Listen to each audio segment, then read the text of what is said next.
Hello and welcome. This is rooflemonger, my friends. Here we are talking Mortal Kombat 1, the new expansion coming out, Khaos Reigns, coming out very soon. And we had a Kombat Kast for the game showcasing Sektor and Cyrax specifically. And while that's all well and good, like Sektor especially, I think it's looking really good. But we do have some more changes shown for the game, and some of these are pretty big. We've known that there's going to be all sorts of changes coming to the game, both for the characters and cameos, and in this Kombat Kast, it gave us a little bit of a hint at some of the things that are to come, and they're not afraid to get wild with it. Like, let's show you a really big one out of the gate here. So, Kameo Sub-Zero, we've since known he has a new move, where basically he gives you a parry no matter what character you are, and that's really handy, right? People that are over-aggressive, they want to hit buttons, sure. So he touches you, you're frozen, and effectively you're an ice clone, you freeze the enemy. Here's the thing. This isn't a reaction channel, you're never going to see me like jumping around and screaming or anything, but I was jumping around and screaming when I saw this. So when I said he has you frozen, you're like an ice clone, like it turns out more than in the one way, right? This is like Mortal Kombat X Grandmaster Sub-Zero. If he freezes you, he has the option just to toss you. So say you go for the parry, nothing happens, or you're out of place or whatever, right? There's still options on the table, and the way they made it sound on the Kombat Kast, it'll be advantage on block as well. Kameo Sub was always good just for like the defensive aspect. Like, you know, it gives you the ice armor at bare minimum. Adding a parry now adds even more defensive layers, and being able to turn yourself into a projectile, like, that's really fun. And of course, that's just one change of many coming to Khaos Reigns. A lot of the cameos are getting changes. We've covered it in the previous video. People like Sonya getting all new moves as well, like the classic bicycle kick. And now let's go back to Kameo Jax. We saw it in the Sektor trailer, but now we have a clearer look at what's going on. So Jax can grab other cameos, right? And this looks really useful. Like, they give us a pretty good example here, like Tanya block string into assist call. Simple enough, happens all the time, right? And we're using Glaive for Chameleon as well. That's really annoying. And just in this little section, there's already so much to break down. So block string, call assist, small gap. We're calling Jax in. Jax gets the cameo, right? But Jax is armored. So Tanya is attempting to like attack, go for D1 after the fact, right? You can't stop Jax, can't tap him, make him go away. He's armored. And we've also saw in the previous trailer, he'll stop stuff like projectiles. He'll block it for you. And he might also like body block, be in the way. That I'm not sure yet. Quan whiff punishes after the fact. But here's the thing. Jax keeps going for more gotcha punches. And every gotcha punch hits a cameo, deals damage to Tanya as well. So not only is he holding the cameo hostage, like forcing them to stay on screen longer so they can't be called again, right?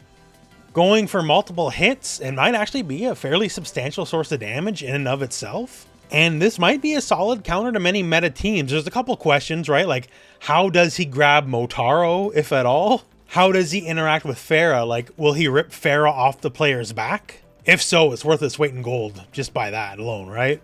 There's a lot to be seen. There's a lot to be labbed, I'm sure, but there's a lot of interesting potential here. They're going crazy with the cameos. They're basically just getting really inventive with the things that can be done. I like this a lot. Like, as we covered in the last video, yes, Peacemaker can do something similar with Eagly, but, well, this looks better, honestly. The fact that he's, like, body blocking and armored, and everyone can use it. Only Peacemaker can use Eagly. So, cool cameo changes, right? But there's also some character-specific changes that were highlighted. Say someone like Havik. Havik's definitely a character that could use some love, right? Doubly so because, you know, he's kind of the featured villain of this expansion, so if he didn't get a little bit of a rework going on, it'd be look really poor on him, right? So one of the things about Havik was the source of his armor, which is the arm rip, right? They made it a lot faster, so he can actually use it to interrupt certain strings. Versus before, like, yeah, you could armor through it, I guess, but like they would still be able to block in time. So that makes him play like a normal character, so that's pretty cool. We also got new special moves, and this seems pretty alright. So this is the enhanced version, whatever this move may be. His legs kind of kicking out, well, the way Havik does, right? And it's very low to the ground, as you may notice here. So this could very well be viable as like an instant overhead. And note, Liu Kang is crouch blocking, so this is definitely an overhead here. And it also ground bounces. Havik is not a character you associate with mix, but now, you know, given that he has a very good sweep, right? And then he has like a very strong instant overhead that can bounce you, this could be a big deal. And he's got multiple new moves. Like, even if every character got one new move and every cameo did one new thing, that would be gigantic, right? But it looks like it's going to be even a lot more than that. Like, we got this guy here, and apparently, as per the Kombat Kast, this is a low launcher. So if we have an instant overhead ground bounce and a low launcher, yo, it's MKX all over again, baby, man. 50-50 city, right? And the animation here, he's like snapping his own ankles and legs to do this.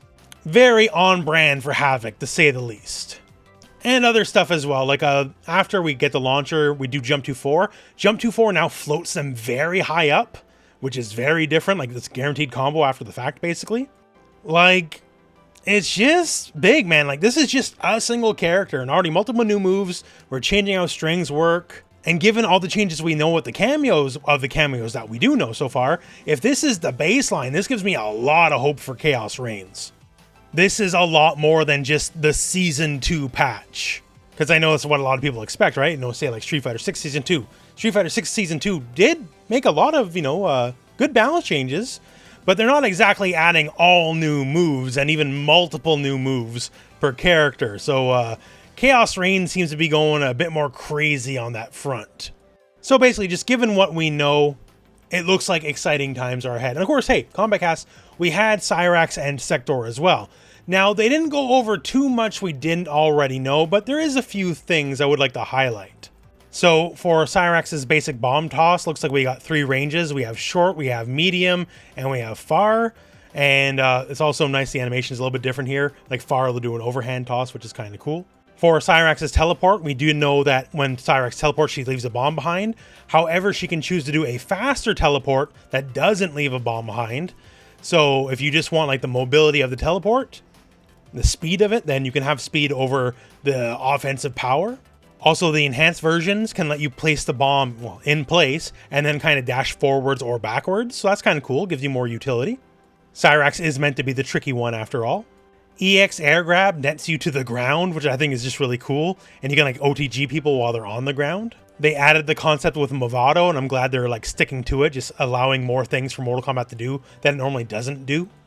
EX net gives you a lot of screen carry, but it doesn't automatically corner the opponent, which I thought it might from the original trailer. So it is strong still, but not overwhelming. And yes, Cyrax does have a true command grab. So it comes in 2 forms. Either you can swap places, or you can hold them in place and do a little attack. It's not meant to be like a game-winning grab in and of itself, but it's there to hold you in place long enough for the bombs to explode. So basically shades of Mortal Kombat 9. The most annoying player you know is very happy about this. Now, Sektor a bit less because the base trailer already gave us a really good idea what she can do, but a few interesting things. She has a chargeable normal, just like a big palm, right? But the thing is, in the midst of charging it, you can actually cancel out of it and then keep the charge. So you get the full charge version later without the big wind up. And we'll cover it later, but there's also a projectile parry, and if you do the EX version of that, then you get the full charge immediately. Flamethrower is back, as you would expect, right? So the base version of Flamethrower, which we didn't see in the trailer, is a 2-hitting move that knocks down. The enhanced version, you can either have it knock down or just hold it and let it rock, and then you have the restand that we saw in the trailer. The thing about this is apparently this is her armored move. If I can armor through your stuff and be at big plus frames after the fact, hey, I'll take it. And then we have the projectile parry, and it's just a big old shield. And if you successfully parry something, you can immediately just cancel the recovery into your own projectile, which is actually kind of cool. Or on EX, you can just cancel it into any move. So given that, straight rocket, homing rocket, air shot, Sektor is probably going to win most zoning wars. And once again, as mentioned earlier, blocking projectiles gives you charge to your move. So, cool. So Cyrax is going to be the mix-up monster. Sektor looks to be a zoner slash counter zoner, just like good screen control. Noob Cybot, hey, well, I guess we'll wait and see how that turns out. People are really looking forward to it. People like their Noob Cybot. I'm interested myself. I actually played a good amount of Noob in MK11 myself, so we'll see. We'll see. But yeah, that, and once again, the changes, we didn't see that many changes in the grand scheme of things, but the changes that are there are significant to the point where I'm really excited to see where everything else is going to go now. Looks like Khaos Reigns on top, you know, all the goodies we're going to get normally, could be a pretty big deal. Even in this match footage right here, there's actually a Tanya change that's really interesting. If Tanya has her buff live, she can cancel her recovery of drill kick into the teleport from the buff. So that's cool. That gives her definitely combo route she didn't have before. And maybe if it lets you do it on block, that could be a really big deal too. So we'll see, right? But yeah, big changes are coming. I'm excited. Really not too much more to be said than that. And other than that, well, I guess that's the end of the video. So thank you very much for watching. Hope this video has found you well, and go out and play some Mortal Kombat.